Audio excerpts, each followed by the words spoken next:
Today we're continuing our mailbag segment with some more real-life scenarios to talk through.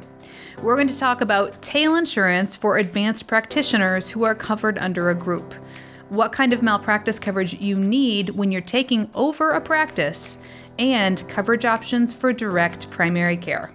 Stay tuned.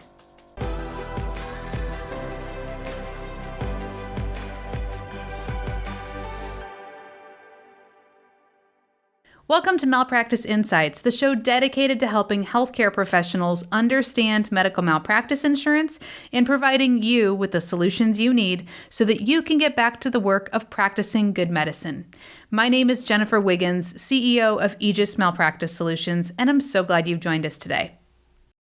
All right, let's jump in. Question number 1 for today says, I am a physician assistant working for a dermatology practice, and I plan on leaving at the end of the year to take some time off. I think I am covered under the practice's policy, but not sure what to do about tail insurance when I leave. Can you help? Okay, so this is a question that actually just came in today, and it is a PA. There's 2 PAs that work for a dermatology practice, and they're both going to be leaving. So what do you do about tail insurance if you're covered underneath a practice's policy? So first of all, you need to make sure that is truly how you are covered, because PAs can really be covered 2 different ways. You can either have your own malpractice policy, or you can be covered underneath the group's policy, and that's generally as like a shared limit policy option. So if you have your own policy, then you will need to make some decisions about tail insurance. If you're covered under the group's policy, though, it's a little bit different. So let's say it's the second option and you've confirmed that you don't have your own insurance, you are indeed covered underneath the practice's policy. Well, if the policy is an occurrence form, then it's easy enough. You can actually just walk away, you can leave the practice, and there's no need for any tail insurance at all after you leave. But let's say the practice has a claims-made policy. So when you leave, do you need to buy tail insurance? The answer is actually no. And here's why. The practice's policy is the first named insured. So let's say the name of the practice is ABC Dermatology. ABC Dermatology is going to continue to be working, so that policy will continue to stay active. And since you were only covered as an additional insured, your policy stays active with them. So you were simply named as an endorsed additional provider on that policy.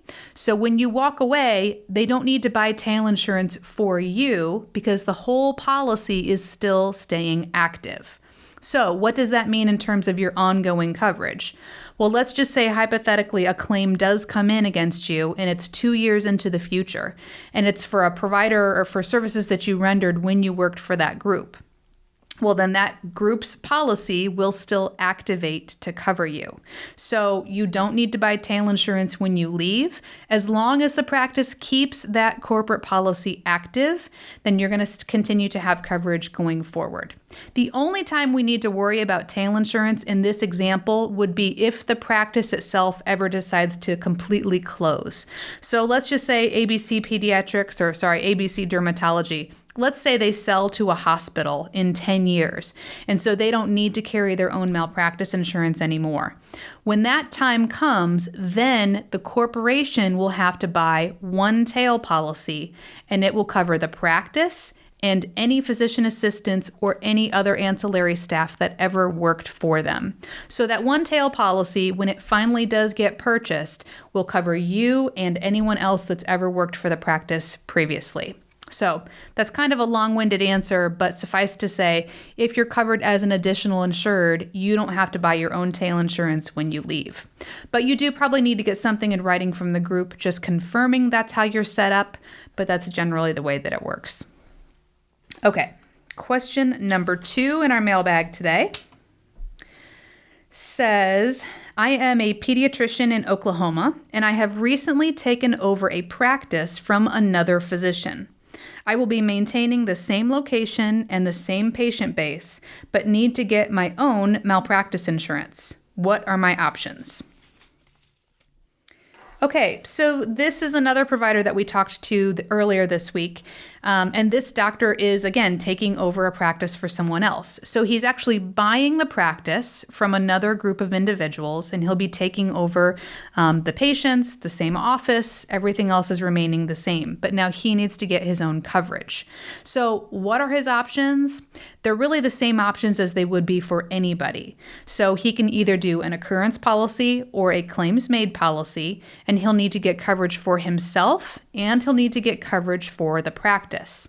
Now, the one thing he's going to have to take a look at is what kind of insurance did that practice have before? So whatever the old owners were, I don't know if they had coverage with another carrier. It's either going to be, again, an occurrence policy or a claims made policy. He's just going to want to make sure that that gets tied up and closed before he starts a new insurance policy going forward. So let's say the old owners had a claims made policy.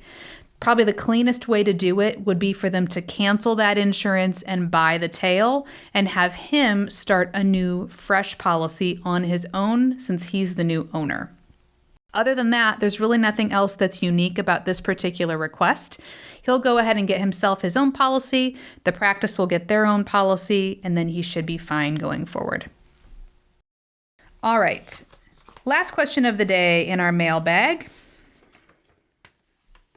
says, I am a direct primary care provider in Florida, and our practice works on a cash basis, meaning we don't have any payers.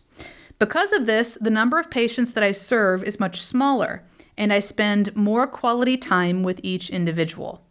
I feel like I am a better than average risk because of this. Are there any special discounts for me? All right, so we have a direct primary care provider who wants to know if there's a special rate for them. And the answer is actually yes. So direct primary care is actually becoming increasingly more common, and malpractice carriers are realizing that they are actually a better than average risk for the reasons that this person just mentioned. So if you're DPC, that means you're doing cash only, you generally have a much smaller group of patients that you're treating, and you're spending a lot of time with them. So we actually are seeing that these providers just don't get sued as often. And so most carriers now are either giving you a special rating classification that is specifically for direct primary care, or we're also seeing some carriers that are actually giving a special discount for DPC doctors. So not everybody is on board with this yet, but we are starting to see some carriers move in this direction. So as direct primary care continues to evolve and get more, popular across the country, I think we will see more and more of this going forward. So the quick answer to that question is yes. There are carriers that will be willing to price this one a little bit more competitively. But the other thing to consider is that, if you've got a really good track record and you've never been sued, you're going to get a more competitive rate anyways, because you'll automatically qualify for that loss-free credit or the no claim credit. So you're going to already get a better than average rate just based on the fact that you've got a really good loss experience. So really great questions today. I really appreciate everybody sending those into the mailbag.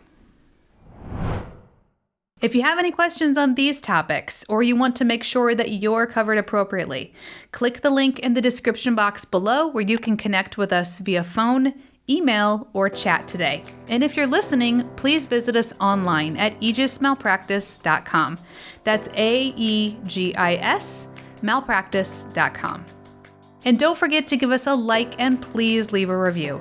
Your feedback and support helps us to reach more people, and we're so grateful for your clicks and your kind words.